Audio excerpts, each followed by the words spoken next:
that everything else, there is racism everywhere among all peoples to a certain extent, but very few peoples fought a civil war over the reasons this country fought a civil war and sacrificed that number of people for the issues that were at stake in that civil war, and with the tenacity that it was fought, to be told all the time racists. There are institutions that are not salutary, but you would see Whitman in the 1850s, and he is not a stick of racism in him. The opposite, he celebrates diversity. And now this, to my mind, is the stuff that won the Civil War. This was the ranks of the Union Army. And people just don't realize what was going on then, because we hear all this other rubbish about these romantic people in Hollywood like idolize. There was a recent movie that scored a bomb, but I thought it was actually pretty good. Cold Harbor, I think it was Cold Mountain, yeah. And I think that gave a better picture of the Confederacy than you usually get. It actually did not romanticize the Confederacy for a change, even though the hero of the movie was a Confederate soldier. And what he found behind the lines and everything was pretty horrendous. I thought Cold Mountain was, for a change, a decent attempt to do something fair. Okay, so, growing among black folks as among white, Canuck, Tuckahoo, these are Indian names. Congressman, Cuff. Cuff was a name for blacks, I think, in those days. I give them the same, I receive the same. I don't make any distinction between anybody. And now it seems to me the beautiful uncut hair of graves. Tenderly will I use you, curling graves. It may be you transpire from the breasts of young men. It may be if I had known them, I would have loved them. It may be you are from old people or from offspring taken too soon from their mother's laps, or here you are the mother's laps.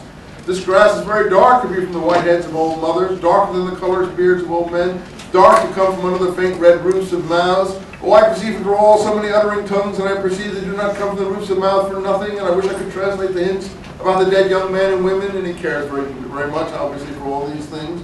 Then the hints about the old men and mothers and the offsprings taken soon out of the laps. He doesn't claim that he has all the answers. And what do you think has become of the young and the old men? And what do you think has become of the women and children? They are alive and well somewhere. The smallest sprout shows me there is really no death. And if ever there was, it led forward life and does not wait at the end to arrest and cease the moment life appeared. All goes onward and outward. Nothing collapses, and to die is different from anyone supposed, and luckier. So again, he has his own view of death too, which I'm not sure I understand. Has anyone supposed it lucky to be born? I hasten to inform him or her it is just as lucky to die. And I know it. Again, the prophet speaking. He knows what we don't know. I pass death with the dying, and birth is Krishna. And death and birth with the new-washed babe, and I am not contained between my hat and my boots. Look at me, I'm not just me. And peruse manifold objects, no two alike, and every one good. The earth good, the stars good, their adjuncts good, but I pronounce it all good. I am not an earth or an adjunct of an earth. I am the maiden companion of people, all just as immortal and fathomless as myself. They do not know how immortal they are, but I know it. They don't know that they're immortal, but I know. And he goes on like that. And then he ends that little section. Andre, take your clothes off. You're not, this is 1855. You're not guilty to me. You're not stale or discarded. I don't care how ugly you are. I see through the broadcloth and gingham whether or no, and am around, tenacious, acquisitive, tireless, and cannot be shaken away. So you have Whitman dogging your trail. Get away from me, you ugly bugger. Anyway, next thing, he's looking at a little baby in a cradle. The little one sleeps in the cradle different claws. Look at time and silently brush away the flies from the hand. But he's always tender, you see. He brushes the flies away from the head. The youngster and the red-faced girl turn aside on the bushy hill I peer viewing from the top. So he goes on like that. And by 10, well, by 9, he's taking in hay from the barn. Country scene in America. He's now giving you scenes of American life. 10, he's in the mountains, he's hunting, he's aboard a Yankee clipper, he's at sea with American ships, he's with the clam diggers, having clam chowder. It's a great picture of American life, as good as a photographer could take at that time. Now here's a scene that I think is interesting. Two of them. I saw the marriage of a trapper in the open air in the far west. The bride was a red girl. Is he against this? No. Does he have any prejudice? No. He's for it. Her father and his friend sat near, so 1855 America, racist America. No, not only in the image of some.